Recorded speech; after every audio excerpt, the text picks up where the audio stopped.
अब हम लोगों के सामने जो क्वेश्चन है इसके अंदर हम लोगों को एक इक्वेशन दे रखी है जिसको कि हम लोगों को सॉल्व करके x की वैल्यू फाइंड करनी है। ठीक है, जब x की वैल्यू हम लोगों को निकालनी है तो भाई हम लोग इस इक्वेशन को ध्यान से देखें। भाई यहाँ पे इस इक्वेशन में कुल मिला के कितने टर्म्स है, 4 टर्म्स है और इन 4 टर्म्स में से ये वाला टर्म और ये वाला टर्म फ्रैक्शनल फॉर्म में। जब ये दो टर्म्स फ्रैक्शनल फॉर्म में हैं तो सबसे पहले अप्रोच क्या होनी चाहिए भाई, सबसे पहले कोशिश होनी चाहिए कि फ्रैक्शनल फॉर्म्स का यानी कि डिनोमिनेटर्स हटे। और ये डिनोमिनेटर्स कैसे हटेंगे, जब दो या दो से ज्यादा डिनोमिनेटर्स हों तो उनका निकाल दो आप एलसीएम। तो यहाँ पे डिनोमिनेटर क्या है, n है और यहाँ पे m है। जब इन दोनों का एलसीएम निकालोगे तो क्या निकल कर आएगा, mn निकल कर आएगा। अब क्या करिए, जो भी एलसीएम निकल कर आता है यानी कि यहाँ तो mn निकल के आया, तो आप क्या करिए, जो भी एलसीएम निकल कर आता है इक्वेशन की दोनों साइड्स में जितने भी टर्म्स है सबको मल्टीप्लाई कर दो। तो भाई mn से इस इक्वेशन के चारों टर्म्स को हम लोग कर रहे हैं मल्टीप्लाई।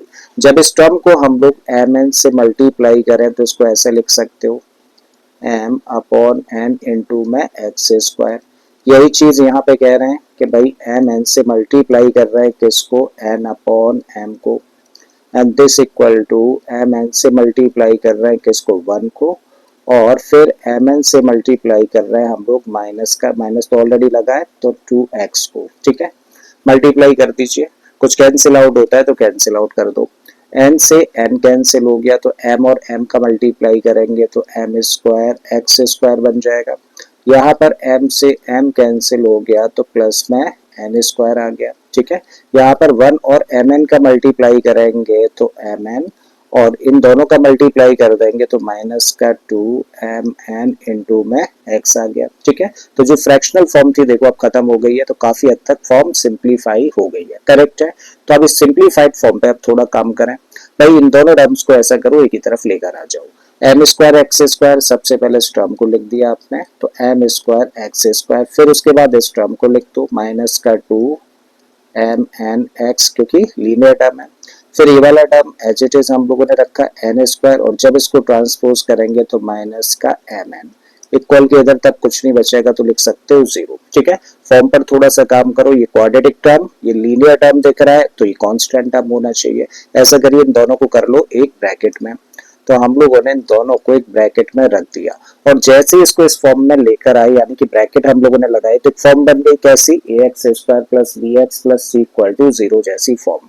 अब या तो हम लोग मिडिल टर्म को स्प्लिट करके इसको फर्दर फैक्टराइज कर सकते हैं, बट यहाँ पे इस केस में ना मिडिल टर्म को स्प्लिट करना ना थोड़ा सा मुश्किल हो रहा है। जब मुश्किल हो रहा है तो क्या करो, क्वाड्रेटिक फॉर्मूला भी भाई हम लोगों ने पढ़ा है, क्वाड्रेटिक फॉर्मूला का यूज करके भी तो हम लोग जीरोस फाइंड कर सकते हैं यानी कि रूट्स फाइंड कर सकते हैं, किसी भी क्वाड्रेटिक इक्वेशन को सॉल्व कर सकते हैं। तो वही चीज हम लोग करने जा रहे हैं।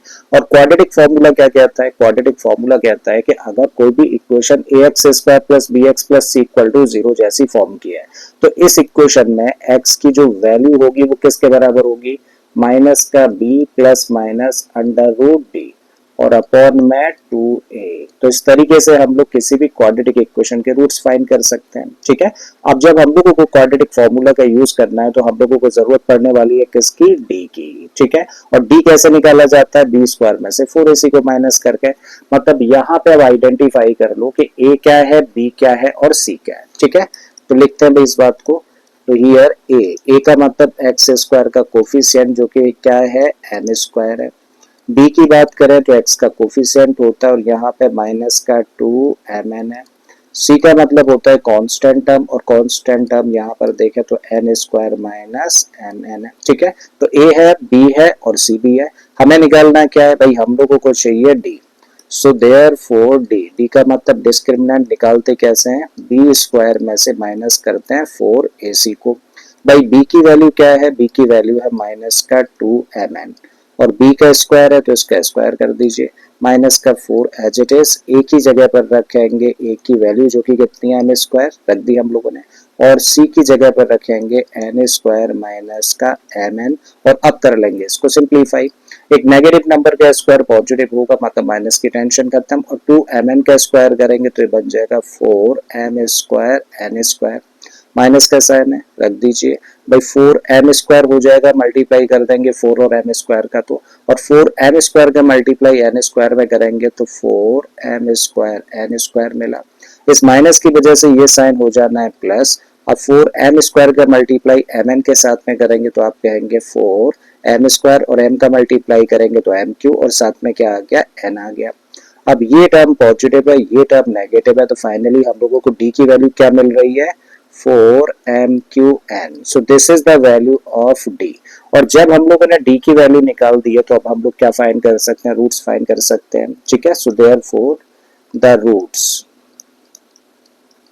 Of the quadratic equation are क्या होंगे, तो x इक्वल टू होता है माइनस का b plus minus under root में d अपॉन 2a।